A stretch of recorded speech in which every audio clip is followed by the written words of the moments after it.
Eagles Network. I'm Justin Horo, coming in live from the fanciest hotel room with a dog barking right next to me in Bathurst on my way to Dubbo for a little staycation. So I want to give a shout out to both Steve Hinks and Nick Doyle for looking after us, former Levels Run Club member, mates. But Triple OG, you're in.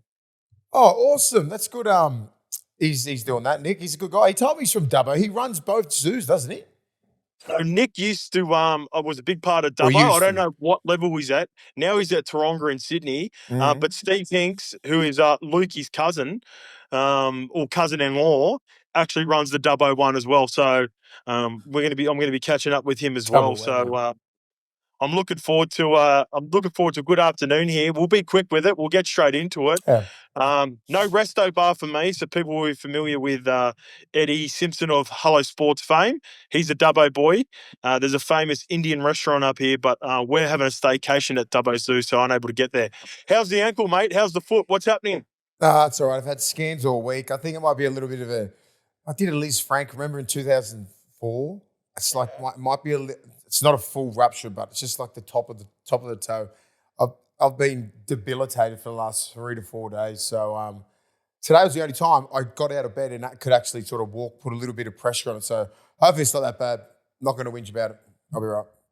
All right, well, let's get straight into it, mate. We were unable to finish off our review. So I've quickly got the games, and I've got a couple of questions from our fans to build out, because a lot of people would have heard a lot of the chat around these games anyway. But I've got a couple of good questions for both teams that won. The first one comes from Matthew Charles.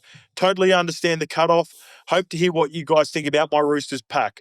One in particular, I think he will and should play for the Kiwis at the end of the year. Footy. This kid could be our new JWH. It's the little 1% efforts I'm watching, not the setting up tries or scoring like last week.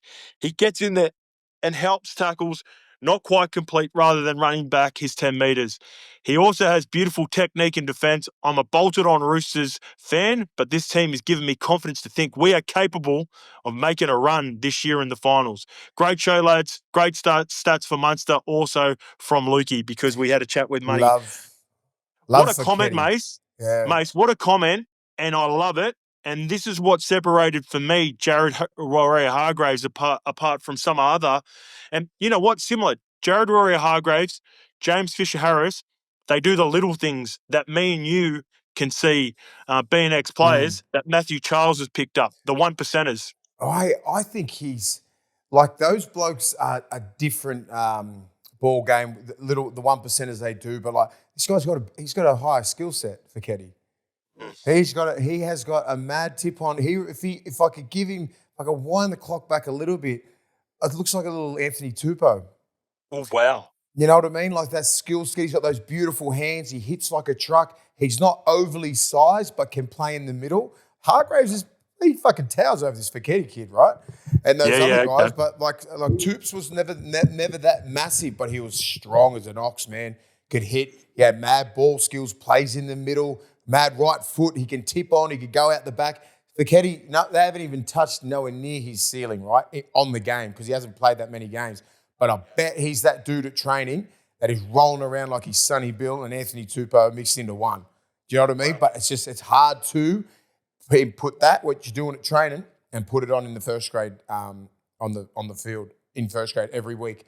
But give him time, because I watch him very closely. He's one of my favourite young players to watch, because he's got everything, because it's all those little 1%ers that he just said, plus the skill set. And I'm like, you give that kid a couple more years, or maybe at the back end of this year, he just keeps getting better and better. More minutes. Yeah, you'll see a special play in that guy. I think. What about this? And I know you would have seen this, Mace. Like the ability for him to start in the lock position because Victor Radley's out. Yeah. Then he moves out to the edge because Siwa Wong goes down with the MCL. But the part I love the most about the try assist, it's not necessarily the ball. It's not necessarily that he's getting into first receiver. Him and Lindsay Collins were getting into position, and Lindsay looked like he wanted it. Yeah. Footy goes, pushed him out. Push it, yeah. And he goes, no, get outside B for me. Comes up, looks out the back, plays short. And the reason I love the 1%ers, and I think this is what, Matthew's referring to, it's not necessarily about the size.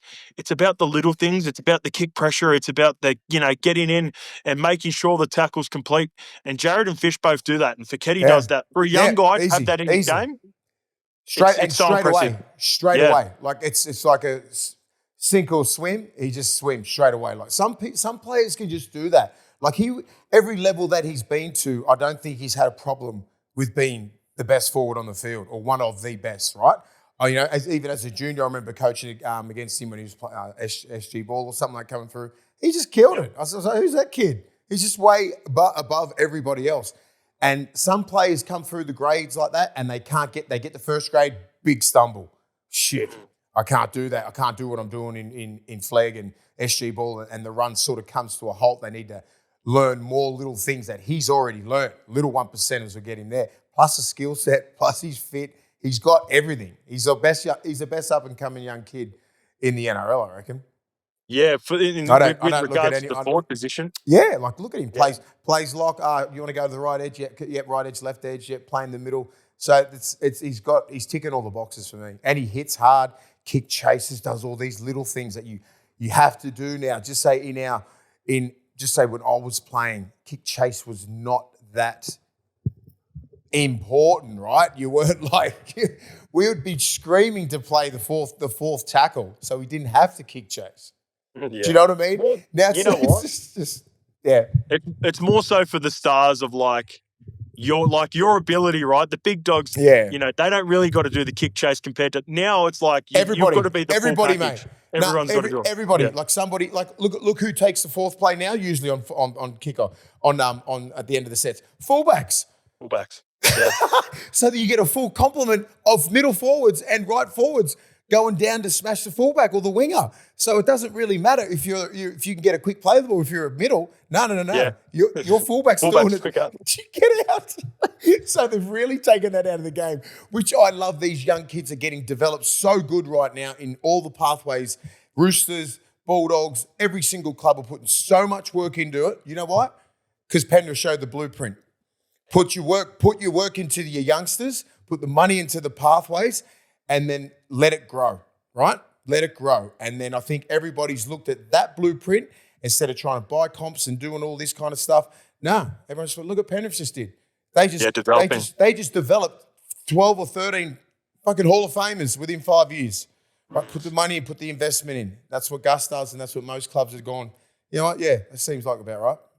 Yeah, well, Roosters have got a good crop coming through, and he's definitely the best out of all of them. They barely miss the Roosters, right? So when you get to a certain age of, when you get to pick your club, you don't get drafted around here, right? You don't get drafted like it's the NBA or anything like that. So the Roosters are always they never miss. They're diligent. They rarely miss. Obviously, they put a lot of money into the pathways and stuff like that. But it's always a club that you really want to go play for because they put a lot of resources into their pathways. Yeah. And that's what the Bulldogs want to be. That's what Penrith are, Parramatta are doing. That's why this is why these centre of excellences have been popping up, and we're not getting changed in our cars at Brookie in 2015, right?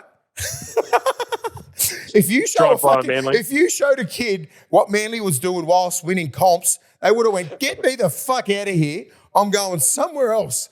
You know what I mean? But now you're getting the Bulldogs are we've just got to we're building our centre of excellence in a couple of years, Like everybody, we're the last ones to build one, right? Everybody else has got one. Because when you show these young kids are 17-year-olds, old enough to be my son. Do you know what I mean? Their fathers are my age. They're getting shown through these grounds. Their fathers are coming through going, oh, what? Like you'd look at some of these other facilities and go, what is this? You take me to the Tigers. Tigers got a brand new one. Parramatta's got a brand new one. St. George, everybody who hasn't got one where's your sales point?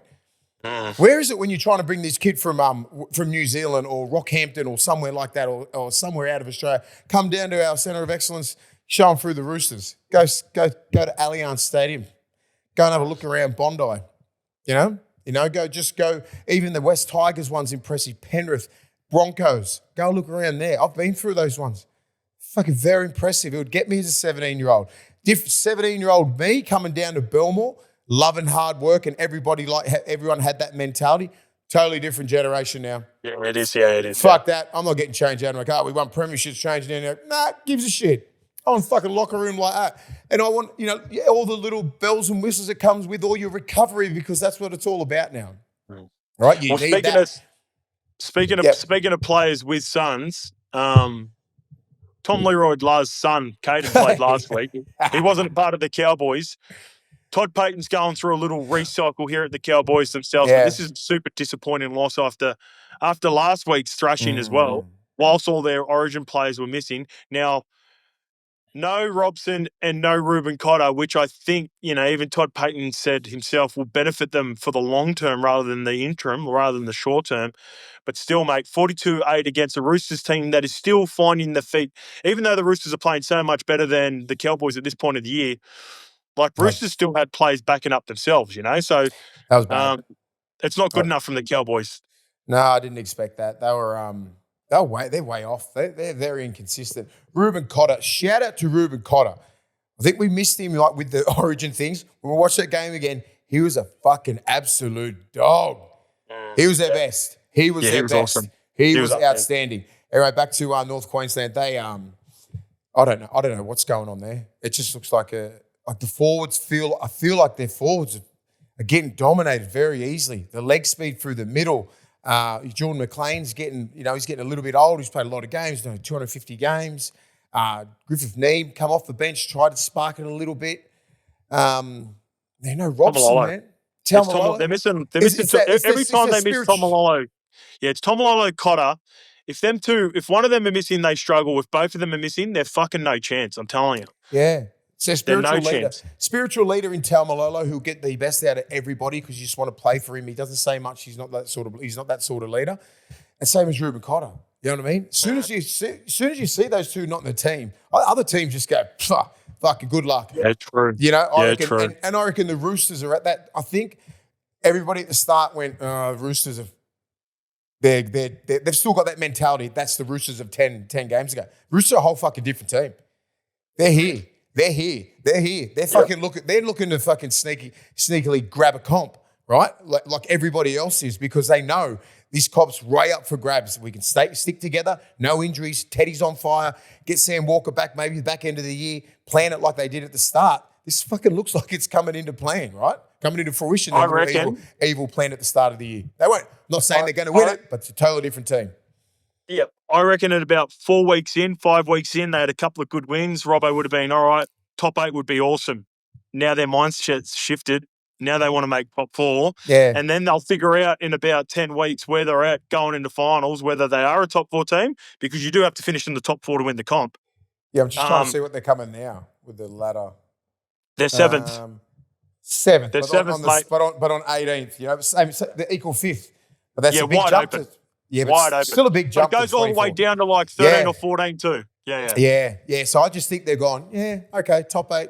Yeah, top 8 easy. Let's go for top 4, as you said. It'd be hard to get into that top 4 because it looks like it's pretty in like the Bulldogs, Raiders, Storm and Warriors are all on maximum points there. Very close. They just seemed to that game really impressed me the most with Fekete and with even Lindsay coming back, those couple of games coming back. He looks like because he's their leader there.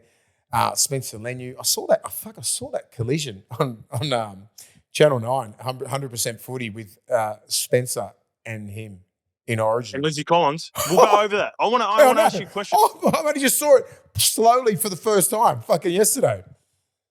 Get to that in a bit. Ooh. I've got something in a little bit because it was in my notes for last episode and I forgot to bring it up. So there we go. There's a little teaser. Let's get to the Eels 36 defeating the Titans. They jumped them on the ladder as well. This one comes from Hero Puzzle. Hey, Scope and Triple OG. Been a listener since the 10th episode and haven't missed one since. I'm an Eels supporter and have a question for you lads. I reckon the Eels need one solid second rower and preferably a player that plays on the right edge to be really competitive in the next couple of years. My reasoning is protection of Moses. He puts his body on the line far too much, and he's obviously getting a little bit older in his career now, so he needs that protector. Having someone like a Liam Martin to Cleary or a Tony Carroll or Gordon Tallis to Lockyer to help defend and provide those big hits for a quality half like Moses is what we need. What are your thoughts? That's good. That's a good shout. Good luck trying to get a good right four, but there's Liam Martin is the cream of the crop, right? As your best right four. Olakuatu's up there, but defensively, he's not he's more of a presence than what Liam Martin does. Liam Martin actually protects Cleary, right? He comes in for hits, and Cleary doesn't need that much protection anyway because he's pretty good defender. But if you can take those, if you take those hits for him, Olakuatu's still learning who and how to do it.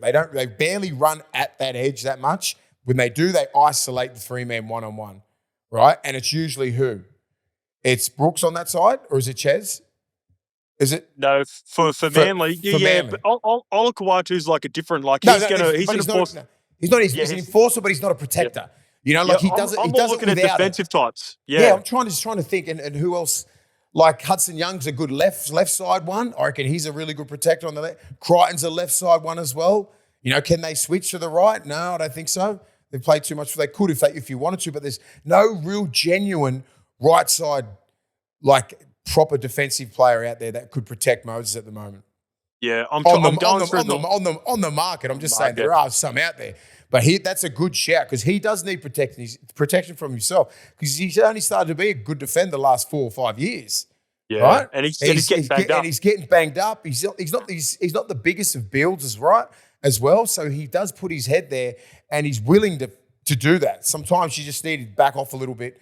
But he loves that because he's a captain and he's getting paid their most money, so he's going to do that. But you need a right forward to try and protect it. So I thought they brought Murray Madison over there for. I've got a name for you. Genuine right forward. I've got a name for you. I'm going through the list and I'm looking at players who could potentially be available. Now, he signed a couple of years ago. I don't know if he's been re-upped, but he's actually come from the Parramatta Eels. Who? Murata Niokora. Ah. How old is he? Well, he'd be about 27, 28. Luke, you can have a look in the background. So the Warriors have got emerging at the moment. Jacob Laban, Leka Halasima, Jackson Ford can play there a little bit. Warriors fans are not going to want to hear that because he's been killing it for him. That's super a good underrated. shout, but that's a good shout because Laban, I reckon if you had a negotiation with him and you go, because I reckon Laban is that next guy up and you can't hold him back any longer, they'd come back, he gets a lot of that to protect him because he's a proper right four. I love Niokora. He's a gun. And he's playing front row for him at the moment too. He's intimidating. You know what I mean? Like he's just, 28, easy. Another 2 or 3 years. Yeah. He's a chef, bring back. I'd say Jacob Preston, but not a fucking chance. Yeah. Jacob Preston's going to get... He's a proper right. I know he's going to be off the market. He's going to be a gun and very, very well sought after. But he's a left arm carry. Doesn't matter. They'll take the left arm carry. Don't try to persuade him away from the Eels because he's a left arm carry. He's waiting for Kicks to retire so he can take that left edge. Don't worry about it. He's staying around, guys. Get the fuck away from him. Even when we're not recruiting players to the Bulldogs, you're not letting players go the other way as well. The Titans will be disappointed, mate. I thought, the Jaden Campbell HIA needs to be looked at moving forward. He was a Category 1. And I know initially when he hit the deck, it didn't look that great, but he's now ruled out for this week because of it. And he's one of those rare cases where he gets given a Category 1. So not only could he have come back out on the field because he passed it, but it's ruled him out of this game this week as well. I'm so confused. How do they do that? Just because of the way that he looked? Is that why? Independent doctor didn't like the way he looked on the contact. But again, like I said, he got up, he hits the deck and his head's sort of like this and he hits the deck and he looks like he sort of blanks out for a little bit. But mate, you've probably been there before. I've had injuries where I've just gone, oh, and what you do is you kind of just switch off because you're like, oh, that hurt. You know what you don't feel like doing? Getting straight back up to your feet. Yeah, and I think it was one of those ones. And bouncing around like you're squaring up with someone. You're like, fucking time out for a bit here. I'm going to lay down here for about a second to get my thoughts and then get up. Do you know what I mean? That's they're the little things that we just can't judge on, can we? And that's what they need. They need to get that better, right? If he got up, right, just say if I watched that very closely, gets banged, I said, oh shit, he looks like he's in trouble here. Gets up, don't look like if he gets up and trips and shit like that, like get off. Yeah, fair enough. Get off. Yep, agreed. But if he just gathers his thoughts, going, geez, that hurt. Fuck. You know what I mean? We've all been there. That hurt. Oh, shake it off, get up, sweep. That's what looked like happened. All right? And that's where they need to take it. They need to be a little bit smarter just because it looked. And you look at the collision, it wasn't that bad. It wasn't, now he's got to miss another week. But he could have come back on. Fuck. Well, see, the Titans, and just quickly before we move off the Titans as well, because like I said, this is last week. Titans remind me, and Desi and Flano are sort of in the same book. They're playing. They're playing in 2023, 2022. They've got too many big bodies. They've got too many big bodies out there, like too many front rowers out there at the moment. And it really affected them because they didn't have an outside back or a swingman on the bench. Now, they used Randall, who was playing right edge back rower, who's doing a job for him too, by the way. He went into 6, which is okay because they had Alec Winky. But in this day and age, like Flano and Desi, they haven't adjusted to the HIA. It's bad, isn't it? They need more, like Cameron Ciraldo's gone completely. Even as much as I love what Ciro's doing, he's like, don't fully copy Ciraldo and have like Galvin, Mann, and fucking Hayward on the bench. But you've got to have versatility with a couple of smaller bodies at least and a couple of big boys. Yeah, and that's how you got to do it. You got to back your start. You got to back your middles, right, to play big minutes, especially your starters. And then I'm pretty sure you can just muck around with the rest of the side with your bench. You don't have to have like when. Or just say in our era, fucking 4 monsters on the bench. Monsters. Most teams you play Canberra, fucking monsters. Roosters, everybody's this big. And you'd have one little dude. Maybe like we'd always carry like Adam Perry or Corey Hughes because they just swap. They do 40-40s. You know what I mean? Like just depending how the game went. Tony Grimaldi could slip in there sometimes. You know what I mean? But it's changed the game so fast. It's rare. It's rare to have a big middle like a Payne Haas and a Tino that can play such big minutes and do everything right. You know what I mean? Like some of these middles can't get through 20 minutes of quality NRL time, right? The thing, though, this is where it doesn't make sense for Desi. And that's more understandable for the Dragons because they've got like, the Clemmers of the world. And I know Clem punched out big minutes a couple of weeks ago, but really, you're only really going to count for 40 from Clem. Mo punches out 65. Tino, if those two weren't coming off Origin, then they can, their floor is 65. Yeah. Jamin Jolliffe can play big minutes. Reggie can play big minutes. How come they're going so like that? Why did they get dominated for? We just named 4 fucking players that have played Origin. Jolliffe hasn't played, but he's a fucking decent first grader. Everyone else of those blokes are fucking near top tier props, all on a lot of this and have been at the top of their game or are at the top of their game right now. Why are they getting fucked up when they say forwards win games? They made really silly, unforced errors coming out of yardage in this game. They constantly, sometimes they're outside backs. Like Parramatta heavily targeted. Obviously, Zach Lomax is going to be the person they want to kick to, but also defensively, Alofiana Khan-Pereira, for everything he does offensively, he's a proper target when you kick the ball. He comes down even when he does make some of them, they're not like you go. Like, it's not natural. He catches it on his fucking shoulder like this sometimes. It's like Minicello catching them back in 2001 on the wing. Remember when Minnie hit the scene? Yeah, I do. The cat, that's why they called him the cat. He just landed on all fours. Just anywhere. That's exactly why they called him the cat. Cat. He's fucking up and then he'd be twisted around and he'd always land on his front. It'd be so weird. Catch the ball up here, get pumped. He was so well balanced because he used to do gymnastics and shit. Yeah, the cat. That's why they called him the cat. Love that. But he don't look comfortable, Pereira, does he? But he can fucking score a try. But it's so weird when you just name those fucking forwards that are like, you go, fight those forwards, but you'd be thinking you could just roll through teams. You just can't anymore because you can't maintain it for 80 and those little bits of field position where you back 5 fuck up and it ruins everything. You have to have a full team, like everybody playing 7, 8 out of 10 to win games these days, especially big games. 100%. 100%. Despite the loss for the Titans on the weekend, we had an upbeat Fozzie for Athlete, and here is the clip from Athlete, and congratulations to him. We talk about it on this as well, Mace. He was informed that he's the Ken Stevens Medal nominee this year for the Gold Coast Titans. So me and Fozzie had a chat about that. As always, this weekly catch-up with two of the very best is brought to you by Athlete. Best in the business for joint and muscle relief, and they are built ultra tough for you, your family, and the best athletes like our man Fozzie here.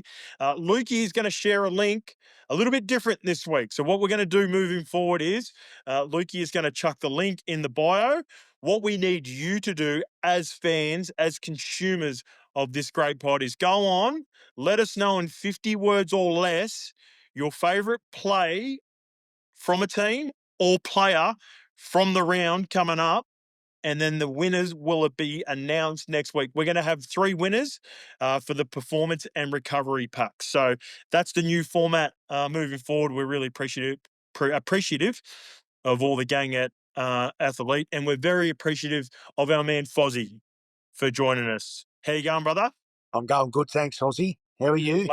Mate, very good. I just want to kick off. I've seen the post yesterday and reposted it. Lukey actually sent it to me. Congratulations, mate. Ken Stevens medal nominee. And I thought it was a cool way that you announced it on the socials as well. But congratulations, mate. Yeah, thanks, Oz. Yeah, they actually surprised me, the club. I don't often let my guard down, and it's pretty hard to get something past me. But yeah, they did it really well. Dean Clark, who I've built a strong relationship with over the last few months through this year, and he's part of the league ability program there at the Titans, and it was a beautiful gesture to get him to surprise me and actually let me know, and yeah, made it yeah, extremely humbling. Like I said in the video, just I guess be recognised, but it's just so rewarding. That's the biggest part to this is um, it's about putting yourself out there to actually help someone else feel good about themselves, and that's the bit that just fulfills my heart so much. Funny as you get a little bit older, Fozzie, like the different sort of priorities and things that are more meaningful as you get. Not to say that you didn't or we didn't when we're younger, but sometimes it's helping others that you feel like you get more reward out of these days. How you must have a really close relationship with Dean as well in a very short amount of time. It looks like the way that he spoke of you and the way you talked about the stories between you two, you've struck up a pretty cool relationship in a short amount of time. Yeah, 100%. I mean, it was just as I touched on, by pure chance. I obviously went down to the league ability training, and towards the end of the session, or about midway through, I actually started to ask Dean a little bit about himself, and it was then and there that he elaborated on his life journey and story and how he ended up where he is today. And mate, I can honestly say it's just unbelievable that he's still standing today. When you consider, and these stories are all around the place, but when you're able to stand there and just listen what this guy's been through, it just blows you away. And from that point, mate, I realised, I guess, the impact I could have on someone like that, and the impact that Dean could have on others around him as well, by sharing what he had gone through. And together, mate, it's built the relationship, and I'm just really glad to see how well he's doing at the moment. Yeah, that's awesome, mate. And yeah, you could feel that through the camera. You could feel that through the video. So congratulations again. I thought that was well done by the Titans and Dean. So congratulations to him on the video as well. All right, let's get into some footy stuff, mate. I want to talk to you about some young halves. We haven't had a proper footy delving into a couple of or players of late of the last couple of weeks. I want to ask you about 3 young emerging stars. We've talked a little bit about Lockie Galvin before, a little bit about Isaiah Katoa. And the last one, or the one I want to start with this week, Ethan Strange. Tell me what you think about the emergence of what he's doing at the moment with Canberra. What you like about his game, and if you were to give him one critique or one piece of advice to take his game to the next level at such a young age, what would it be? Yeah, look, I really like Ethan Strange as a player. I think since he's come onto the scene, he's showing just what a competitor he is, and I think he's showing the evolvement in his game too, in the sense that I remember watching him play for the New South Wales under-19s as a centre, and it was pretty evident then and there that that's probably where he played a fair bit of his footy. And it's been really cool to watch his development as a number 6 since hitting the scene in the NRL. And you can see he's someone that doesn't overcomplicate his role within the side. And I talk about it all the time when I talk about young halves in terms of playing to their strengths and knowing what their strengths are. And I think Ethan sort of epitomises that. He's a runner. Yeah, He's he doesn't such a overcomplicate it, strong. does he? Nah, he's such a strong ball runner. He's clearly a very fit, athletic guy, strong, um, and he knows that that's where he can add value to the footy team. Um, he'll continue to evolve in terms of his game management and his passing game and his kicking game, and that will come in years to come. But I just love the fact that his role at the moment within the Raiders is to just pigeonhole himself on that left hand side Cause havoc. and just take the line on and cause havoc. You know, he becomes a drop runner at some times and can penetrate the defence that way and score tries. He can skip across the field. He's very sort of unpredictable in what he's doing because he's not overly structured in his plays and things like that.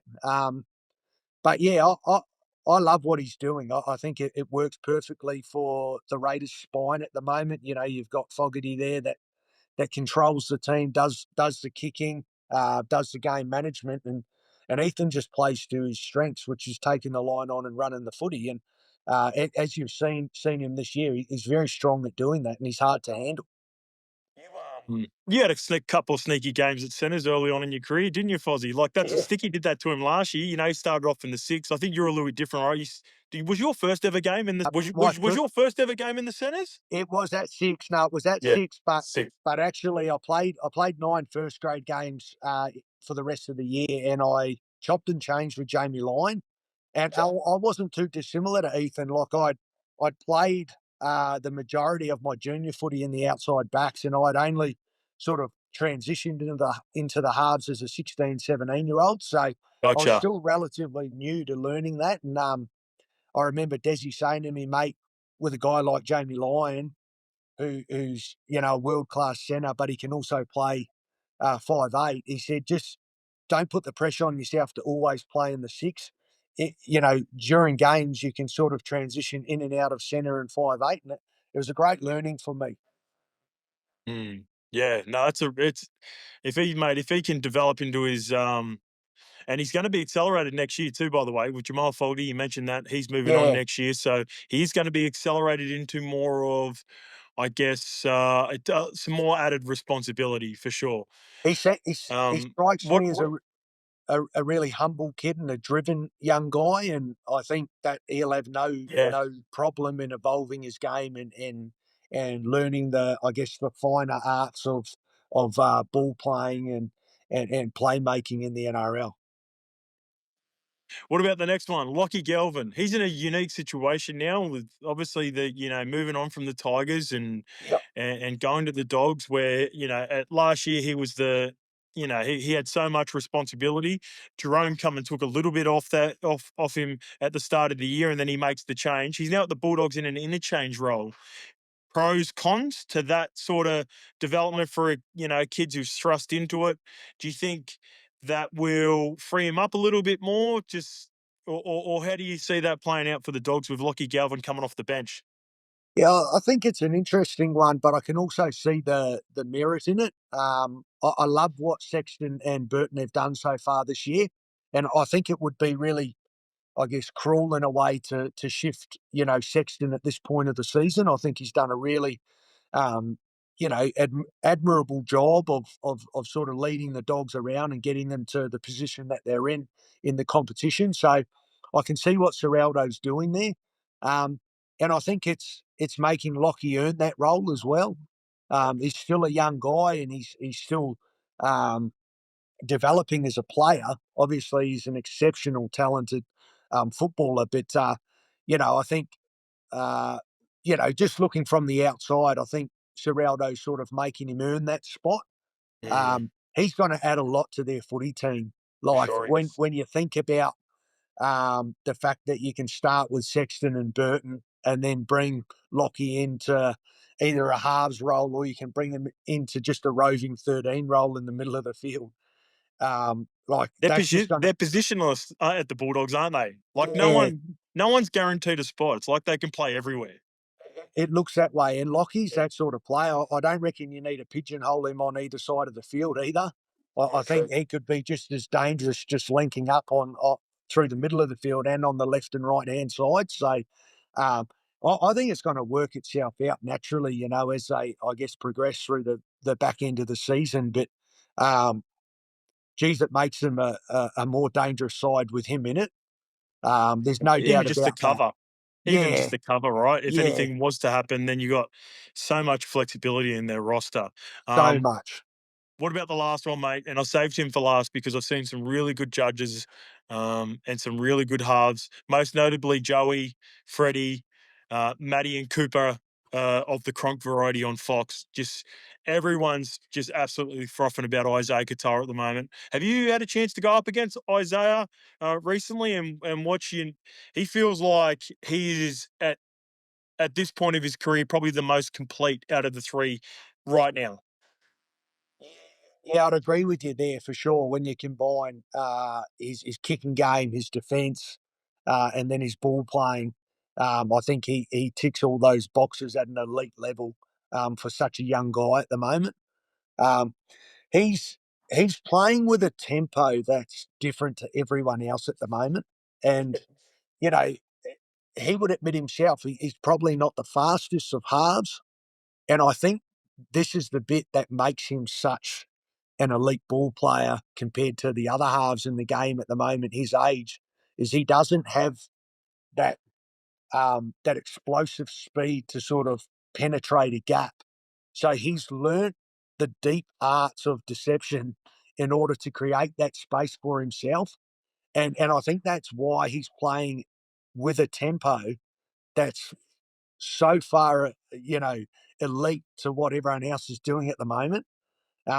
Not even his age, right, Fozzie? Like, not even guys, and this is what I want to make clear as well, because I hear Joey and Matty and that talk about tempo, and like guys within footy would know what you're talking about, and what he's doing at this age compared to like, some guys even go throughout their full career and really good halves and don't have the tempo and the timing that he's got at the moment. He looks like not only for his age, but also just in general, like he just moved, like he's just such a good mover of the footy and he's got full control of his game.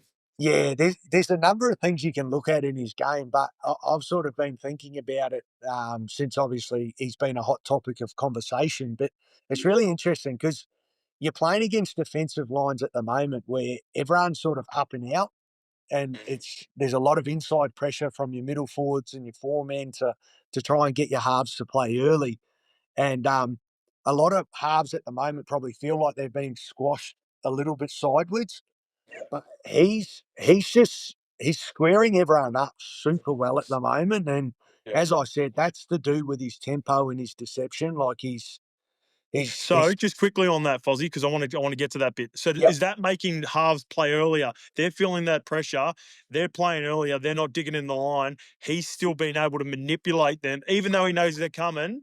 He must be doing enough with his body just to hold him up a little bit and buy that extra half a second out the back. Yeah, 100%. Yeah, I think he's playing deeper than everyone at the moment, and the way in which he's doing that is with his deception. He's able to hold defenders off and stop them from sort of squashing him because he's showing in to play out, and he's going fast to slow, and blokes are sort of hesitating on do they go and get him and force him to play, or do they back off and wait for help from the inside. So there's a number of little intricacies of his game that he's doing at a far better level than most of the halves in the game at the moment. But as I said, he's you talk about a Lockie Galvin or an Ethan Strange. These guys are runners of the footy. Like they're going to come at the line at speed and try and show and go and beat you with their strength and their leg speed. Katoa's different in that sense. You know, he understands again that he's probably not the fastest player over the first 10 or 20 metres. So he's gonna use his subtleties to create space for guys inside and outside him, and he's If you just don't have doing the it. speed, Fozzie, you create it for people on the outside that do. You buy them an extra half a That's step. right. And I Yeah. reckon the guys playing with him at the moment would absolutely be loving it because he's just opening up spaces galore. And mate, credit to him. Like I've been super impressed. You know, you talk about his age; he's 21, and as you touched on, like you can go your whole career trying to master the arts that he's mastering right now. You know, you can spend countless hours and repetitions, at training, trying to get those subtleties right so that you can use them in a game of footy. And he's doing it week in, week out. So crazy to think, just what his deception could be like in another, 4 to 5 years or even 10 years at the rate that he's going. Yeah, they got themselves a good one. All three do. All three teams have got themselves good ones coming through. And I love that. I love chatting to you. Just be, all three completely different players, but some really Definitely. good traits. So Yeah. thanks for that, mate. Love chatting footy with you like that. The last one. We've got a question, and it's going to be different moving forward. But if people want to ask questions, feel free. I'll filter through still. And if there's good ones like this from Stephen Mackay, who's going through a bit of a setback, Fozzie. So he was preparing for a half marathon. I think this is about a week ago too, so maybe the half marathon is coming up on the weekend. And he sustained a stress fracture. His question is, as a professional athlete, you obviously have access to a range of rehabilitation services, but how do you cope mentally with the setback and absence from physical activity? He's struggling because he's given up the drink, he's been eating well, he's been pounding the pavement most mornings only to fall over at the very last hurdle, just needs some help getting into a positive mind frame from here before the big race. So, and he says, cheers for that, Fozzie. So that's from Stephen Mackay. Yeah, that's a really great question, Hozzy, from Steve. I think setbacks are obviously really hard to deal with, and I've had my fair share of injuries over the course of my career, and um, I, I suppose when you get these, that they can be unpredictable, and as he touched on, you can be doing everything right, and doing all the right training and eating all the right, nutrition and things like that. But at the end of the day, sometimes your body just breaks down, through fatigue and things like that. But I suppose the main thing is just remaining upbeat and positive and probably setting some new goals. If you can't run and you can't actually physically get out there and train for the marathon coming up, might be doing other rehab strengthening work around the house, getting to a gym and doing things, or a pool, and working on other parts of your body, and that's something I guess I've tried to do throughout my career when I've physically been held back through a shoulder surgery or a foot surgery or something like that. I've used that time to get stronger somewhere else, Yeah, good advice. and sort of strengthen other areas of my body so that when I am good to go, it's, I'm more complete physically. So there's always an upside to a setback, if you know what I mean. You get a setback. Sorry, mate. That's just falling down. There's a little setback there, Fozzie. What do we do from here? You just readjust, Ozzy. That's it. I'm getting animated. I'm hitting the table, but no, you I love it. you like I said, you get these setbacks, but you can always find a positive somewhere in amongst it, and it might be that he freshens up and his body gets a good little break before he actually competes in the half marathon, and Yeah, that's a good shout. it might be a positive and a bonus for him. Yep. Yeah, for sure. So just want to wish Stephen all the best. Fozzie, wish you all the best for the weekend, mate. Big game coming up on Sunday against the Cowboys. We're always rooting for you and money. So all the best on the weekend, brother, and really appreciate it. And again, we'll all be rooting for you at the end of the year for the Ken Stevens medal as well, Thank too, you. mate. Thanks for having me, Ozzy. Appreciate it. All right, mates, let's get to the replies from the last episode. I only got a couple because we're going to have a shortened version today. Yeah. The first one comes from Will's T. and it's a pronunciation for us. So, Vai Moanga is Vai Moanga. Vai Moanga. That's it. So, Vai like vying for control, Mo like mowing the lawn, and Na like the last three letters of Kalen Ponga. So, also, I think the difference between Dom Young at the Knights compared to the Roosters is his combination with Dane Gagai. It is, so isn't it? Vai Moanga is the pronunciation. Vai Moanga. And then he also wanted to talk a little bit on the combination between Dane Gagai and Dom Young. All right. What do you reckon? Do you reckon it is because of Gags? Gags is like a big brother to him, I reckon. Just like I was Gags' big brother up in Newcastle. You know what? I fully appreciate it, right? There were some guys, you know, you just had a good connection with. I fucking love Gags. Seriously. When he first got to Newcastle, some of the shit that he told me how the Broncos treated him and certain players who I fucking hate, I couldn't understand it, right? For a young kid like that to be nearly homeless up in Brisbane, how the club treated him because he was underweight. Underweight. He fucking lived with me straight away. Me and Big Les. Yeah, he fucking saw some shit. Hey, fast-tracked him into life. Don't worry about that. Outside of Gags, because there's a couple that stand out for me. One, we just had a chat to him. I love him, you know, my time with Foz. But there are even a couple over in the Super League, a couple of players that, you know, people wouldn't be familiar with over here. You ever just have a good connection with a player on an edge or someone that you fucking just, I don't know if it was a personality thing or maybe a style of way that they played. Did you just you love playing with him and it brought out the best in you? 100%. I used to love playing with Brent Sherwin. He was a halfback. He's fucking just knew exactly how I would run. I know his timing. Love playing with Adam Perry, Corey Hughes, all those blokes I played at the Dogs with.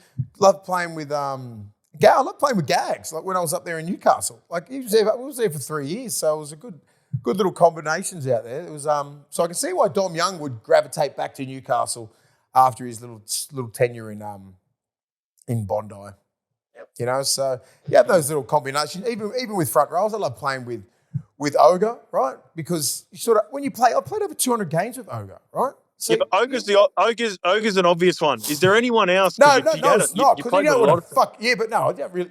No, Ogre, you don't know that he's got soft hands and shit. You think he wants to run through brick walls. Yeah, gotcha. Do you know what I mean? I'm not saying his presence on the field. He's a smart big bastard, right? Because my question is Ogre's an obvious one because we always speak so highly. Sorry, mate. We always speak so highly of him. But is there a sneaky front row that you played with over the years? Maybe he didn't get the raps or the notoriety of some other players, but fuck, you had a good a little 1-2 punch with him. Cade Snowden. Yeah, nice. Me and Cade Snowden. Yeah, loved it. We were 3 years up in Newey. Snowy was a dog. Snowy had that dog in him, mate. Yeah, old Snowy was a dog. Smoking, it's like an Ogre fucking 2.0. He was one of the best blokes. He would have been the perfect front row in the 80s, mate. Yeah. In the 80s, just loved having a beer and a dart after the game, talking in the 2010s. Yeah. Me and Snowy the same age. From that old cloth. Yeah, so you would have known, just laid back bloke, very cruisy, trained hard, played hard, just did everything. Nothing was too big. Nothing was, played for Australia, played fucking Origin. He's awesome. Yeah, he's awesome. He's very underrated. Had a couple of years there, about 10, 11, 12, that he was a premier prop. And Snowy and I was the old bull and he was the young bull up there. We had a really good time, mate. Oh yeah, Snowy's my boy. Love him. Shout out to Cade Snowden. That's the shout. Those are the players I'm looking for. Those are the players I'm looking for. All right, let's stay in the front row, and we've got some Lenu review. This one comes from Palga, and I wonder if it's his teammate, Junior Palga, up at the Roosters. Yeah, of course it is. I love your content, lads. But no one mentioning Collins running straight at Lenu and sonning him twice after making so much noise. Sunning him. Yeah. Sunning? Like sunning him. Okay. Makes sun, yeah. Oof. Anyway, after making so much noise, I was going to ask the question on this, right? And no one's talked about this. Everyone's talked about Spencer Leniu game one. I want the kickoff. I want the kickoff. Yeah. And this could unsettle a few people and get people fired up. So Lindsay, off the kickoff 2 times in a row in the first half, got the better of Spencer. Well and truly. At the start of the second half, I was waiting for Spencer to go after Lindsay when I was watching it on replay. And And I thought Spencer got him once, right? Is that when Spencer got Lindsay big time off the kickoff? No. Opposite. Lindsay got Spencer twice, straight over top of him. No, the fucking major one where Spencer went straight over, like not straight through Lindsay. That was the biggest one. What are you talking about? And then the one where Lindsay ran over Spencer, that was a good one. Wait, no, I didn't. I must have missed it. I've missed this. Maybe the fans will let us know. I missed the one where Spencer went through Lindsay. Fucking Spencer pumped him. Did I wouldn't say like in everyone else's eyes they would have went Spencer smash Lindsay, but like because he got Lindsay off fucking bat and he just went straight through his chest. You haven't seen that one? That's the main one. Listeners, let us know where we're at, mate. The second one, the one is where and he ran over. He got over Lindsay. He got over Spencer once. That's what I saw. I am 2-0. Lindsay over Spencer. Mace is 1-1. He reckons it's a draw. Yeah. Let us know. Let us know in the comments because I had, and this is, and that's what was sort of my point. And I was going to ask it on thing, and I just must have missed it in the notes. I thought there was an opportunity for Spencer to come out in the second half and try to get some get back. And if he did not I was try to disappointed get him, that he didn't. Tried to get him. So did you see it? Do you know what I'm talking about? He tried to get him in the first half twice, and Lindsay got the best of him. I was waiting for him because they kicked off in the second half, Mace. Yeah. So I'm like, all right. That's what I'm talking about. I thought Spence got him then. All right, mate, go watch it back. Lukey, you've got some editing to do because this will be a good clip because we need to find out from the fans too. No, because I thought it's only two times. Did they run at each other twice? That's it? Lindsay ran at Spencer twice. I can't remember Spencer running over Lindsay. That's it. That's it. That I've seen off the kickoffs, right? I just saw the one where Spencer tried to kill Lindsay, and I give Spencer those points. Okay, I got 2-0. And then the other one, fucking Lindsay got him. Bang, bumped him straight off on his ass. Okay, get the clips up, Lukey. Get the clips up. So we're on the same page. It's just different perception, right? Okay. Perfect. No, I get it. Let the fans decide. Let the fans decide. I don't think it's fucking 2-0 to Lindsay. It's not not in my head anyway. I just think one of those hits, fucking Spencer pumped him. He just didn't flog him on his back. So Spencer hits him originally, got the best of him, and then got off the deck because Lindsay had dropped him, and then he got back in the tackle and finished it off. But I've got that Lindsay. I got 2-0. Oh really? Yeah. Oh, 1-1. I got 1-1 because I reckon he got him. He got it the second one where he dipped a little bit too late, old Spence, and Lindsay got him. But respect for those two nut jobs, right? Fucking oath. Fucking oath. Mate, nothing but love and respect for those two. Teammates have got to go at it. That's what Origin's about. Like, I love the fact that Lindsay Collins is the man who fucking steps up because I reckon they're both as mad as each other. Don't get it fucking... Just because Spencer's all about that fucking, belt in the chest and shit, Lindsay won't be doing any of that. But you see in his fucking eyes that he will not be scared of anyone, Lindsay Collins. And let me clarify one thing quickly, Mace. I got 2-0 to Lindsay. I've got mad respect for Spencer going after and trying to bash him. And then even Teddy said on 100% footy, he goes, I think Freddie and Joey asked him, they're like, is Spencer as crazy as we think he is? He goes, yeah. He goes, but Lindsay doesn't get as much credit for it. He's crazy as well. You can look at Lindsay, just like that's if you looked at Lindsay, you'd be like, yep, that's a crazy man. 11 o'clock checkout. Oh, sorry. Thank you, mate. Get off his back, Bathurst. That was Spencer. He must have heard me talk. Spencer's like, fuck it. What's your go, Spencer bro? heard that I said he's 2-0 down. He drove all the way to Bathurst. What'd you say, bro? But also, and this is something that hasn't been talked about enough as well, and I absolutely love this too, Mason. We've been calling for this. At the end of the game, this one comes from Limit 87. Levels Network, don't know why no one has covered the Lenu and Mam interaction after game 2. Love it, mate. They finally got an opportunity to see each other face to face. Spencer approached Ezra. They shook hands, 3 or 4 times, and they looked like they had a really nice exchange, mate. And despite it being an ugly incident about 18 months ago, like all things in life, I'm glad that they had an opportunity to see each other face to face and sort it out. Well said. But another reason why you haven't seen it is because it's positive, isn't it? It's a positive look. We want these two brothers going at each other all the time. Where these guys look in the heat of the moment, in the heat of the battle, shit got said. He paid his penalty. Ezra's paid his penalty for his fuck up, and you get to shake hands on the biggest stage in the world in rugby league, and that's where you break bread. That's where you break your bread. And that's it. Sorry, bro. Heat of the moment. Shake hands. Have a hug. Get along with life, man. You know, because this game is a brutal game, right? You say some shit, man. I'm just glad that some of the shit that got said or done when we were playing just doesn't get out now, right? It's just so highlighted. You know what I mean? It's a different era. It is a different era, and I totally understand these young players, man. That's that's the difference. I always promised myself when I was playing, I was like, I'm never going to be one of these old motherfuckers who just bag the game and hate, like just Silky Johnson from all the way back there. You know what I mean? I just would not. All I do is love these younger players, and they do such good things for the game. And this is what sucks, where this should have been a great moment, right? And no one even give a shit about it.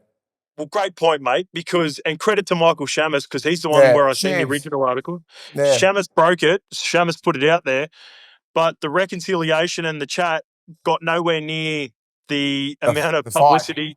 Yeah. As you know, and unfortunately that's the world we live in, where people in general just want to see hate over love, but I don't think there's out and out love between these guys now. But at least, like I said, reconciliation, and I love to see it. I'm a big fan of it. Of course, we know exactly what it is. Negativity is like that's the one that gets. That's the one that sells shit. Two big football players hugging after an Origin ain't selling shit. But it's a great moment. Well done on both parties there. Well done, boys. All right, let's get to our TJM giveaway, Mace. I'm going to go through it for you. It is a promotion between us and TJM. It is open to Australian residents aged 18 years and over, and the competition opened up last week on the 19th of June, and we're going to close it on the 7th of July. So the valid entries must be submitted during the period. Here's how you enter. Comment on the Levels Network YouTube episode. After this, it's these episodes. It's the previews, by the way. Stating which 3 former or current NRL players you'd want around your campfire. You're only allowed 1 entry per person. Multiple comments do not increase your chances of winning. The winners will be selected. Each winner will be able to choose 1 prize or a combination of TJM products up to a maximum value of 3,000 AUD. So the prizes include, like we've mentioned before, the TJM Walsher rooftop tent, the TJM 2.5 awning plus awning room, the TJM fire pit and grill, the TJM director's chair, and the rest we talked about them, the bush stall, the camping table, etc. The prize conditions: no substitutions, exchanges, or cash alternatives will be provided. If a winner's chosen item is unavailable, the promoter reserves the right for an alternative product of equal or greater value. So the winner will be chosen based on creativity, originality, and entertainment. And again, like I said, on the 9th of July. Got a couple here. Here's a couple from last week, Mace. Out of these 2, and these are not, these won't be the winners. This will be chosen from TJM. But Cobra McHugh, campfire with 3 former players. 1, Justin Horo. 2, Willie Mason. 3, Alana Ferguson. Good work, mate. Fergie. So 1 and 2 should be obvious. Getting the start there. Here we go. I'll explain the Fergie Ferg. Yeah, 1 and 2 should be obvious. I listen to the pod every week. I love the passion you boys talk about on the show, etc. It goes on. And sitting around the campfire with us would be a real treat for him. And then he talks about Fergie Ferg. I don't think people realise how brilliant Fergie is. She talks with incredible high footy IQ, but is extremely personable and an insightful form of player perspective as well. So good shout out to Fergie. Oz. Fergie Ferg does a good job. She's a legend.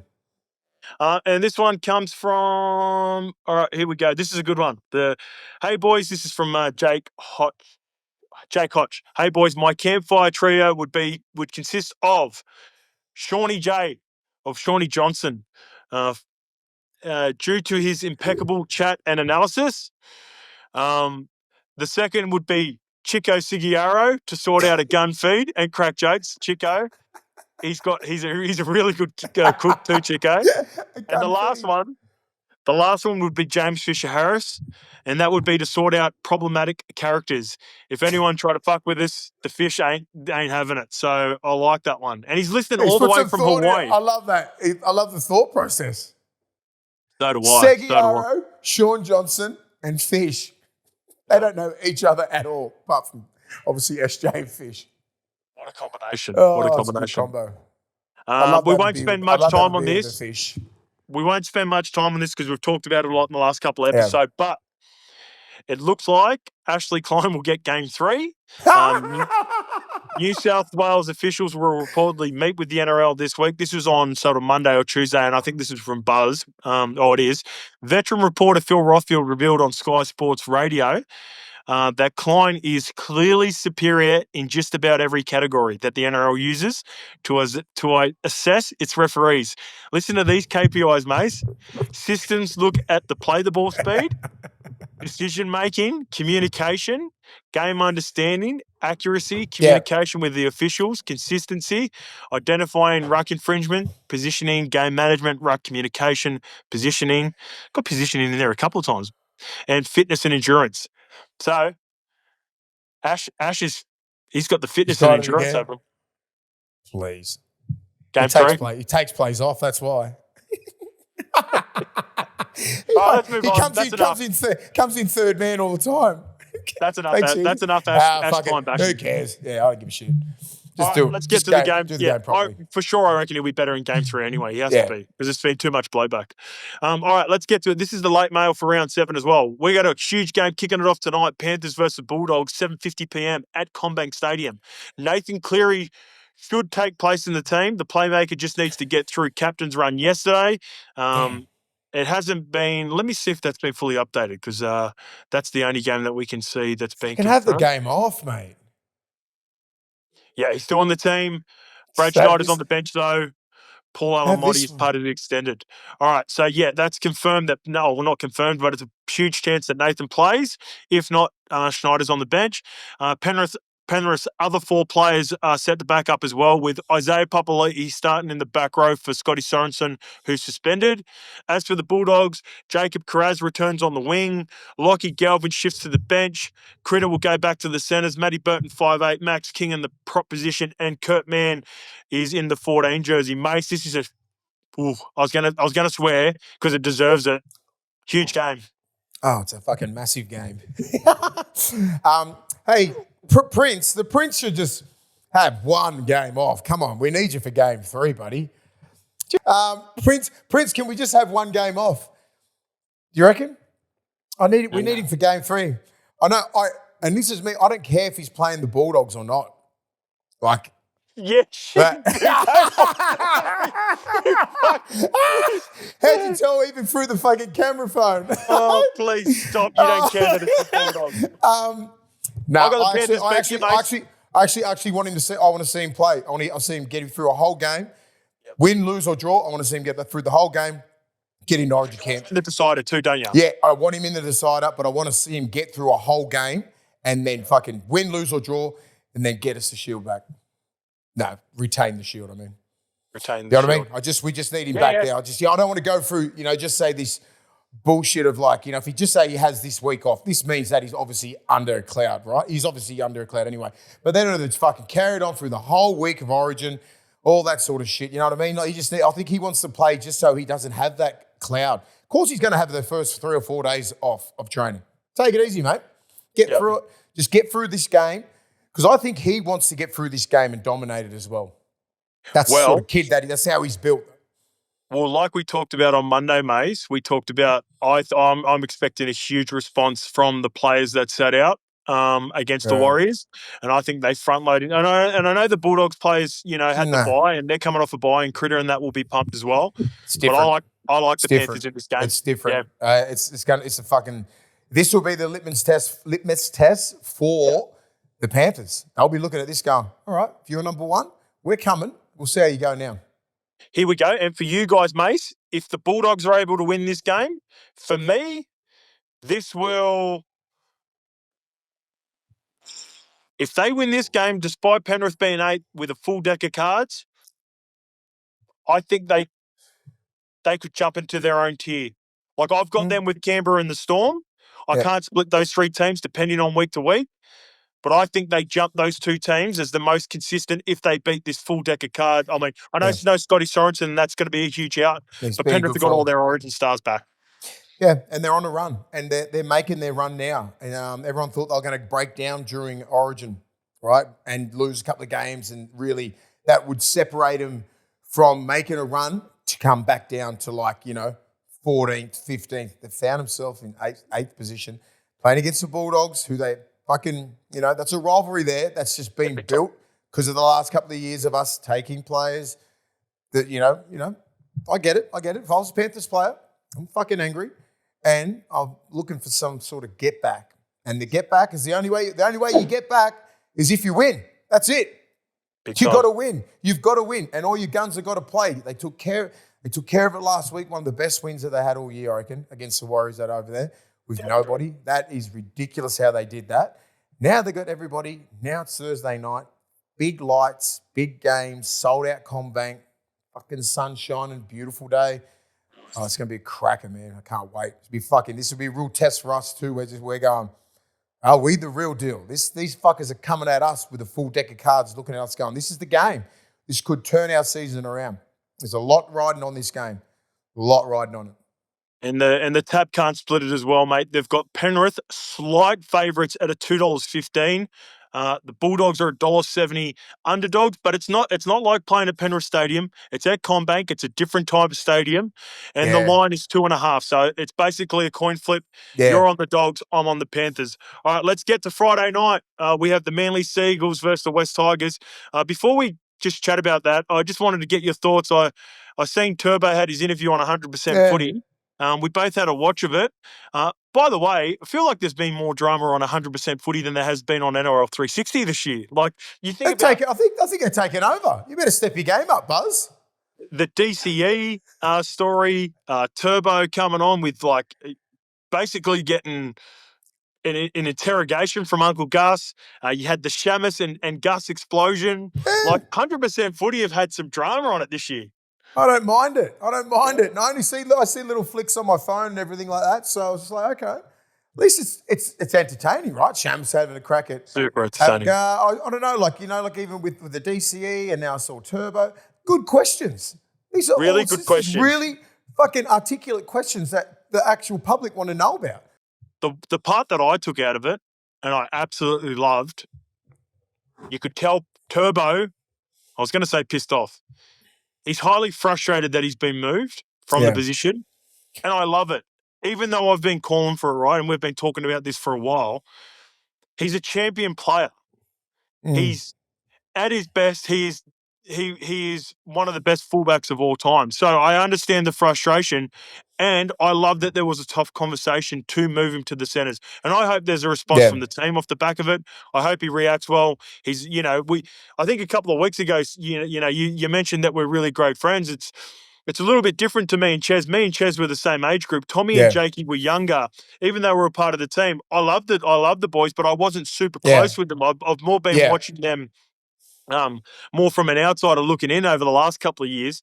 But I feel like I got a good feel for and Tommy very rarely does interviews as well, especially this candid, and mate, there was some really good questioning thrown at him, specifically from Gus. And you could tell that when Gus was asking him questions around his future and like how many years he's got left, it looked like he really appreciated it when Gus said, mate, you've got another 5 years left.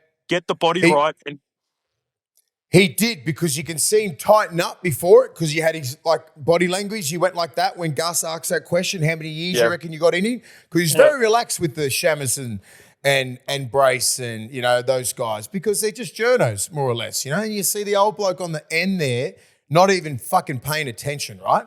I love it. I love how he always paying attention, I not fucking saying know. anything. No, listen. But it looks like he's not paying attention. When you watch it, he's fucking looking over there and he's looking over here, you check his phone and he's like, fuck, you guys done yet?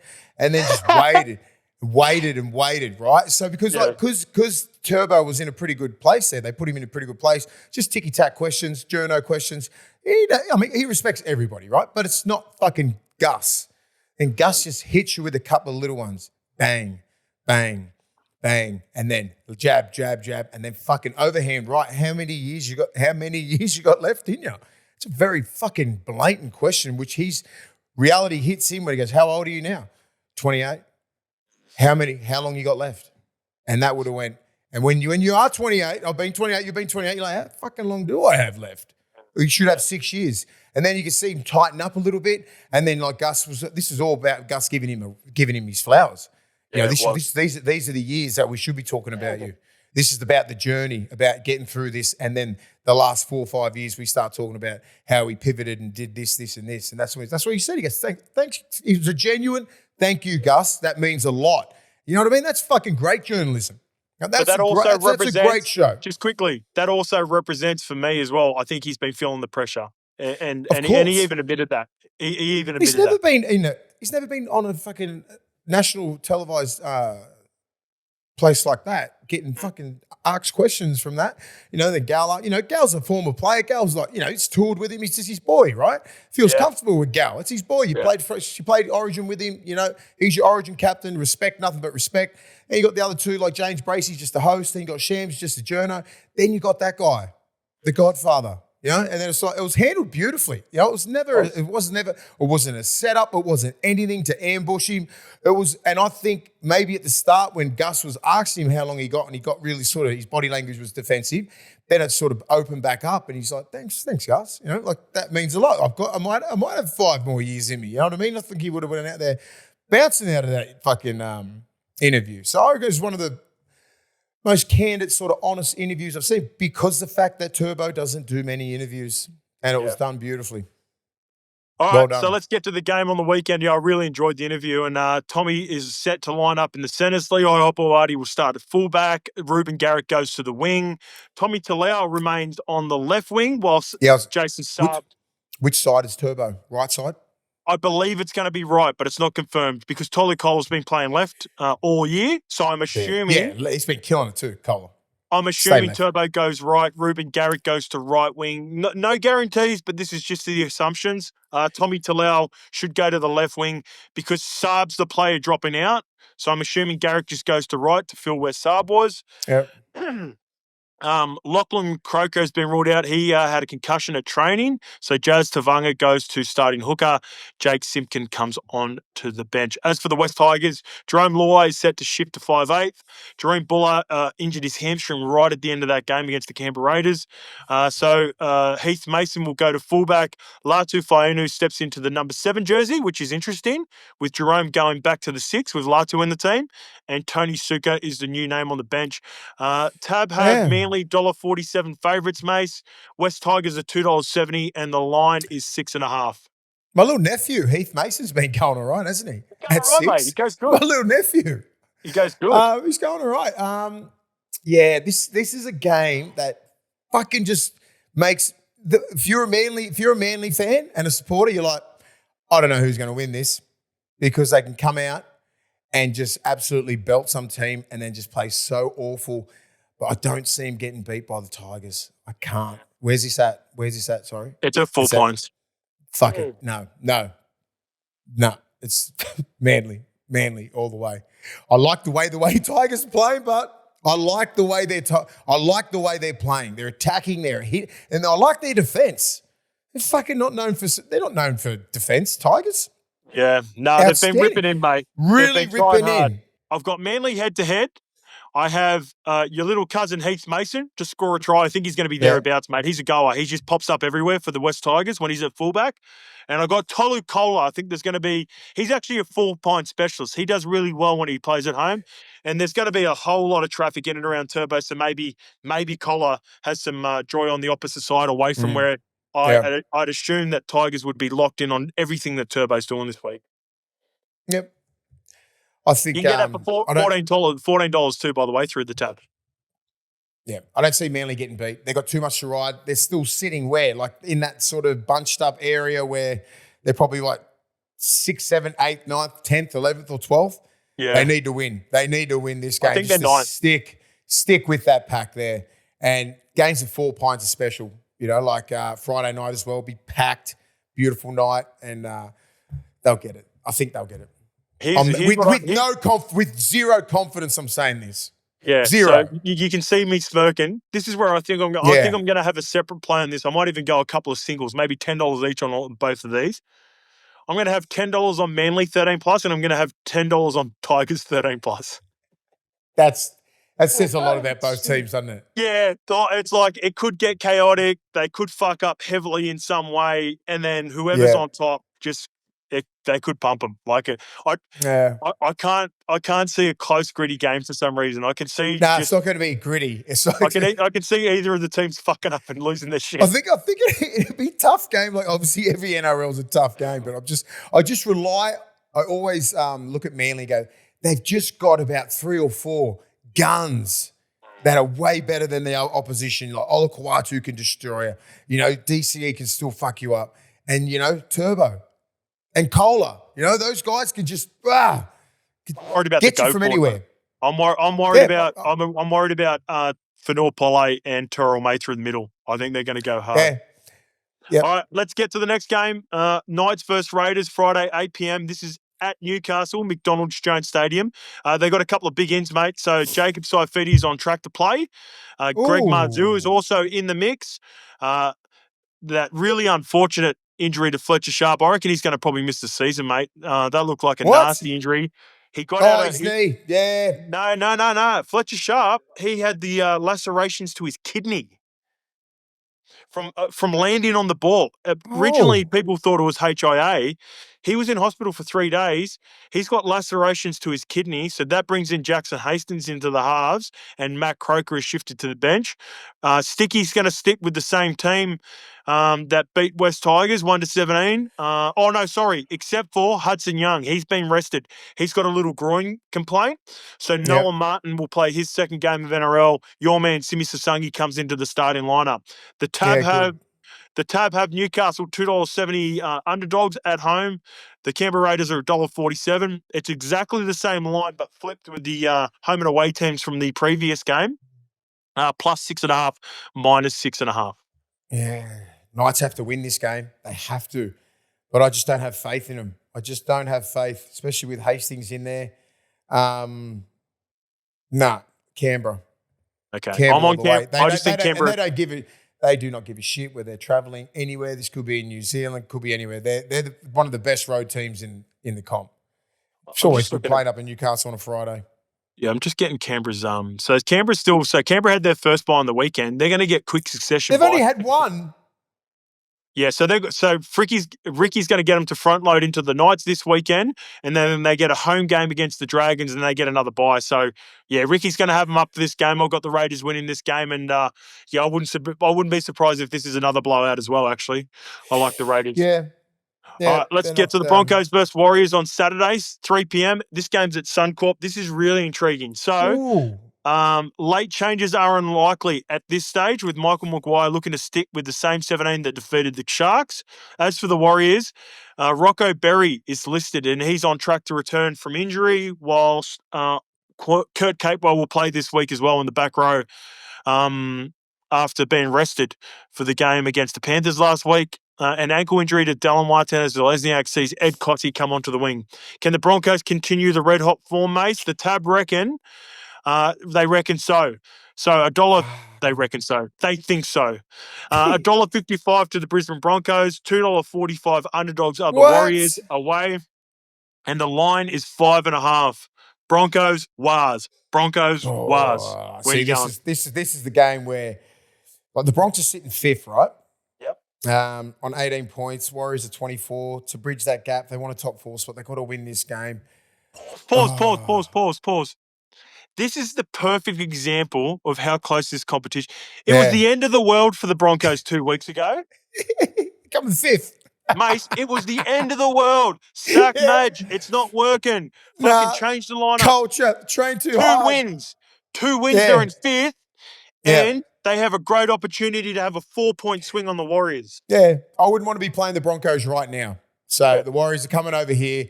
I mean, it just sucks. I mean, the Warriors they've had a great couple of months, right? Great couple of months. And it's just, sometimes it takes its toll. Sometimes you have a little bit of a lull. I think there might be a little bit of a lull. They'll probably win 2 from 4. And I think this will be one of their games they drop again. Okay. unfortunately. It's hard to win in Brisbane, and Brisbane are in some. They're playing this type. Playing the type of footy that you want to play him 6 weeks ago. This is a whole different team with that little guy. The little guy at the back, little Energizer bunny out there. He's killing it. Ezra Mam. The forwards are going good. Payne Haas, everything like that. Be a hard one, but Bronx get them. Yeah, I got Bronx as well. I reckon they're going to get 40, 45. What's the capacity? Oh, they'll get 52, capacity on 52. Saturday. They'll They'll get close. capacity. They'll get north of 40, 100%. The Warriors fans will travel for this game. Easy. 45 plus for that game. Like it's 52,000 max. That is. All right, let's get to the Dragons versus Eels, Saturday, 5:30 p.m. at Wynn Stadium. This is the return of two huge players for the teams, and they played at the start of the year, Golden Point victory to the Parramatta Eels off the back of a broken-footed Zach Lomax. But for the Dragons, Corey Allen and the money man, Christian Tuipulotu, are back on track to return from hamstring injuries. Jaden Sewell is also back as he recovers from an ankle injury, so he goes straight into the back row. Dylan Brown returns from suspension from last week, so Joash Papali shifts to the interchange. He will take Riley Smith's spot, who is suspended. Will Penasini is also suspended, so Jordan Semrani comes back into the starting lineup. The Tab have this one a close one as well. $1.65, the Dragons at home at Wynn. Parramatta $2.25 underdogs, and the line is 3.5. What was all the mess that happened with the Dragons this week? Is Sloan out of there? Is what's going on? Is that legit? Yeah. So Sloan's been gone? Yeah, he's allowed to negotiate elsewhere, effective immediately if he wants to leave. Jack DeBellon's making the switch. So he's going to Para? I know he's going to Para. Yeah. Jack DeBellon will be playing for the Eels next year, and also all the chat's been around Lockie Ellis, who's been killing it in New South Wales Cup, and people are calling for him to be given another shot in place of Kyle. Oh, Flanagan. In case of Flanagan. Okay. I'm going the Eels, I'm going the Eels. I like it fucking hurts me to say it, but like, I think they've got the Dragons. The Dragons look like a little bit of a shit show at the moment. Just fucking plays around. Sloan, I thought Sloan was going to be their long-term fucking winger for years. He's obviously not doing what Flano says, not towing the line there, not doing the work off the field, I suppose, because on the field he can do it. So obviously it's what's happening off the field. And I never thought Sloan would want to change clubs, right? You wait till he goes somewhere else, then if he goes to Melbourne, right? Who tossed it up? Someone tossed up a fucking team throughout. Fletchy. Fletch said this, and this would, if they're able to pull this off, I just don't see how they're going to fit down there in Melbourne. But the Anderson's leaving as well. Anderson's leaving. He's going somewhere else. So that's Fletch goes. the key. If he went to the Melbourne Storm, he would be the next Fox. Yeah, I heard that. Was that a Fletch comment? I think it was a Fletchy. I think it was a Fletch thing. Maybe it was on the Matty John show. A little Fletch Bry. Yeah, I think if he goes, I think he does need a change. He's always been a superstar in that club, right? Since he was a young kid going, and he's just went there, got there, sort of hit a hurdle. You know, he needs a different scenery, right? We can just concentrate on rugby league, right? And I think with a Craig Bellamy, look what he's done to others. Like, I think he could turn him into. He's got superstar written all over him. What's he? 22. He's got potential. He does have potential. 22 years old. Yeah. Hang on, battery's dead. Just wait. Yes. So mine's leaving as well. Yeah. That's quick, Luke. Fuck. Loading a gun. Woo. Yeah. Fuck. Done. All good? Yeah. I'm going to go on. I'm on the Eels as well, mate. I reckon they've been showing so much more fight, even in the losses, and that was a huge win on the weekend against the Gold Coast Titans. So I'm going to back the Eels to go down there. And I don't trust St George. I just don't trust them. I don't trust St George. The Eels are like pretty consistent. Like they've been having a crack most games. They keep turning beat, up. but you know what you're going to get. They fucking have a crack. They play some footy. They're playing with house money this year, right? They're playing with house money. Everyone's playing now for contracts, right? Riles, knows he's going to be there for another couple of years. Everyone's in different levels of their game, right? So I think you're going to get some really good show outs to the end of the year. Yeah, I'm with you. By the Eels. By the Eels are going to upsets as well. Well, let's get to the last game, Dolphins versus South. Junior Tupou is playing his second game of the season after Jack Bostock suffered the ACL injury last week. Poor kid. Yeah, he returns. Josh Kerr returns to the team with All Blacks Torfa. He drops back to the reserves. Huge ins for the Rabbitohs. Cody Walker on track to return. Campbell Graham will come back into the centres, and Peter Mamazoulis will return from the bench. All right, so I've been saying this for the last month. We are on Alex Johnston watch. We want him to score. We want him to score often. We only need one. Come on. Souths give the Dolphins back-to-back losses. I got Souths winning. I got AJ to score, and I forgot who my last try scored. Oh, I thought you were asking for me. I was like, do I know this? Cody? Oh, yeah. Nah. But Sure. let me do it again. I'll do it again. Yeah, do it again. You ready to go? All right, mates. Yeah. We are on Alex Johnston watch. We want him to score. We want him to break the record. We want him to score often. I only need one. So I've got Souths to give the Dolphins back-to-back losses and Wayne to give the Dolphins back-to-back losses. Remember, they got him at the start of the year. We're on AJ watch. I just need one from AJ, but I think the hammer up there at Suncorp as well is going to be running right. I got this as a really close game, a coin flip. The Tab have it a coin flip as well, but I've got the Rabbitohs head-to-head, AJ anytime, hammer anytime. The Tab have the Dolphins favourites at $1.60 at home at Suncorp, $2.35 about Souths, and the line is 4.5. Yeah, I like what you're saying. I think Souths get him as well because of the Wayne Bennett factor, the old team, everything like that. I didn't realise Souths coming second last. Jesus Christ. They've been playing better than that. Yeah, they've been playing a lot better, but they've been losing these close games, I suppose. But, yeah, they're coming 16th, equal with the Knights, West Tigers and Eels. So they need this game. They really need this game. And Wayne he's not that sort of coach to go, we're playing an old team, this and that. The players just know. You got to get it for the old king. You know, so I reckon if Cody plays, I think Latrell puts on a bit of a clinic. I think AJ can score a couple.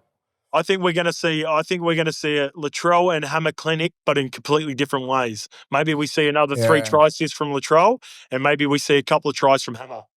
Who's the right side winger for is it Katoa? No. Asako. Asako right winger. Asako right winger for Dolphins. So look for he'll be trying to stay in the middle of that to try and stop AJ, right? So who's the left centre and the fucking full? It'd be hard. Latrell's going to take his pickings. Yeah, you know what I mean. So you'd be thinking he's going to go long all the time. He'd be going for the intercept. Might be a little kick involved. You know what I mean? Like you got to play with Sako because he's not a bad defender. He's not bad. Do you reckon Osako will be on such high alert that they won't want to let Alex Johnston score, that maybe Jack Whiten has to enjoy it less center? Yes. Is that what you're thinking? Yeah, just a little face ball straight to Jack. And even if Cody's there, you know what I mean? It'll show and go. If Cody's there, adds another dimension. Yeah. Let's then Latrell's out the back. Then you're in trouble. You know what I mean? You got a left side back row just leading. Cody's going into the line. Trell's out the back. And then fucking Sako on that centre is just going, what's Cody going to do? He's looking. Everyone loves the Dolphins, but no one's going to be rooting for Jermaine Asako and Jacob Avarile this week. No, everyone wants AJ to score 4 tries and break it next week. We want it broken this year. Who you going to, by the way? You're on South, right? South. Yeah, they're going South. All right, let's get to Sunday. Sharks are back. The Sharks will be visiting the Storm at Amy Park. Xavier Coates is back on deck, so Grant Anderson shifts to the centres. Jack Howarth has been ruled out with illness. Stefano and Trent Liero will start after coming off the bench last week and returning from Origin. Orican Kafusi is also back on deck for the Sharks, who missed last week with a hamstring injury. So Braden Hamlin-Welle shifts to the bench. Hohepa Puru drops out of the side, which I thought he had some nice moments back last week, but it is what it is. I thought he was Braden Trindle. He's got the young kid. He looked like Braden Trindle. Yeah. So no disrespect to Braden. You look better than that, but he's no disrespect to either. Yeah. $1.37 about the Tab have $1.37 Storm favourites, $3.15 to the Sharks, 9.5 is the line. Can Sharks keep this close, Mace? Yeah, I reckon they can. They're always pretty good. They're always pretty good against Melbourne. It's down there as well, isn't it, Amy? Yep. Yeah. I think you're not happy with your belly last week. You're No furious.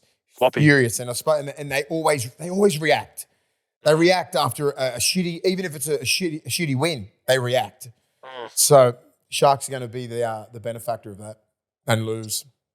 And still lose, but just. Yeah, they'll be tight. It'll be tight. Cronulla's a pretty good team. I mean, it's just not clicking. It's just not clicking. Looks really good sometimes, and then sometimes I'm like, what the fuck is happening? And this is a different defensive system that they're rolling against this week. This game is weather dependent for me. This game is weather dependent. If it gets a little bit wet and miserable down in Melbourne, I don't know what the conditions. I'll probably have a play late on this one. If the weather's good, I like the Storm, and I like them by a bit, and I think they'll cover the line. But if it's wet and miserable, geez, the +9.5 might be a play there. So that's the thing where Brisbane got them last week, right? But Brisbane's defensive system's not that good. It's nowhere near Melbourne's defensive system, right? So they're going to go up against a different sort of beast. So that's where Nico and Braden Trindle really have to go dig into the line. Can't just roll across and you get fucking pumped. They work too hard from the middle. Even though Melbourne's defensive systems have been better, Su'Fa'alonga had 3 put on him last week. So watch Ronaldo Mulatalo in that game. 100%. Is he still a wing? Su'Fa'alonga is still right wing at this stage. Did you say Coates was back, wasn't he? Coates is back, but he's on the left wing. So Su'Fa'alonga should stay on the right. He'd be looking at Will Warbrick going, come on, kid. Get that head right. Fuck's sake. Last game of the round, the Titans versus Cowboys, Sunday, 4 p.m. This is at C-Bus Super Stadium on the Goldie. It's going to kill me. Tom Weaver is set to start at halfback after Jaden Campbell was ruled out like we talked about with the head knock. Tino and Mo will start after coming off the bench last week, Mace, and that change will see Cleese Haas moved back to the bench. As for the Cowboys, they get their origin players back in Reece Robson and Cotter. And Jackson Purdue has also shifted to the centres with Jake Clifford returning at 5'8". So Toddy Payton's seen enough of Purdue at 5'8", for at least for the interim. Okay, where's this played at? This is at Gold Coast, C-Bus Super Stadium. Yep. I was going to say, Cows are hard to lose up there. Oh, this is fucking yuck game to finish off. I can't really. I'm going Cowboys. I'm going to go the Cowboys. I want to see the Cowboys. I think they've just got a little bit more fight in them. Okay. So the Gold Coast Titans are $2.15 with the tab. The North Queensland Cowboys are $1.70. The line is 2.5. For my multi this week. I'm going Titans. Are you going to go the Titans? Yeah, paying $2. I'd have a bet on that. Oh, okay. Beautiful. Responsibly, of course. Yeah, of course. Maybe a little sneaky 5 or 10. That's disrespectful. $2.15. Fuck. But, mate, I love that you were on the fence with it because I can't pick it as well. So here's what I'm going to do. These two teams have been awful defensively. I'm going the points. Over 51.5 total match points in this game. And the two of the best scoring back rowers in the competition. Both for more for the Gold Coast Titans, Jeremiah and I for the North Queensland Cowboys. That is my multi for this week. Overs and the two back rowers. Easy. Nice and easy. Done. Enjoy your trip, mate. Yeah. Enjoy your trip to Dubbo. Drive safe. What can you do in Dubbo Zoo? What fucking stare at tigers and shit, can't you? I've never been there. Well, so we've got the staycation there tonight. So we're doing safari, yeah. Yeah, we're doing the Safari Lodge, so we're staying in the complex. We'll have animals walking outside our rooms and stuff. Yeah, that's cool. So cool. we got the Mickey package. We're going to look after hard. Yeah, we're going to take the family out there. Let us know how you go. I'll let everyone know about it on Monday, mate. But everyone enjoy their footy over the weekend, and we'll chat soon. Chances are you're about to lose. For free and confidential support, call the number on the screen or visit the website.